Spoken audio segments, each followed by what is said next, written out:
কাৰণ 500 ঘৰ মানুহে 5000 বিঘা যদি জংঘল দখল কৰি দিয়ে তাত আমাৰ আপত্তি আছে হেলে গোৱালপাৰা উচ্ছেদ হৈ আছে বনাঞ্চল বিলাকত এতিয়া যেতিয়া উচ্ছেদ হতে অসম পুলিচক মাৰিছে তাত বাংলাদেশী মূলৰ মানুহে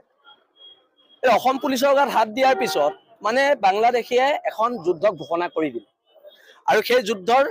এটা উত্তৰ দিয়াৰ সময় আৰু তেওঁলোকে যেহেতু প্ৰথম যুদ্ধ কিন্তু ঘোষণা কৰিছে বাংলাদেশী অসম পুলিচৰ গাত হাত দি অসম পুলিচৰ মূৰ ফালি দি যুদ্ধ ঘোষণা কৰিছে আৰু এই যুদ্ধ আমি গ্ৰহণ কৰিছো আৰু অসমৰ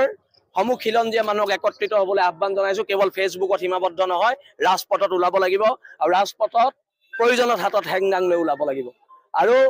এটা শিৱসাগৰৰ চিন্তামণিগড়ত বাংলাদেশী সোমাইছে আজি চিন্তামণিগড়ৰ ওচৰৰ পাজৰে মানুহে মোলে ফোন কৰিছে এটা চিন্তামণিগড় মোৰ ঘৰৰ পৰা কেই কিলোমিটাৰ 15-20 কিলোমিটাৰ দূৰ 15 কিলোমিটাৰো নহয় এটা চিন্তামণিগড়ত উচ্ছেদ কৰিবলৈ আমিতো পুলিচলৈ ৰখি নাথাকিম আমি এদিনতে উচ্ছেদ কৰিম চিন্তামণিগড়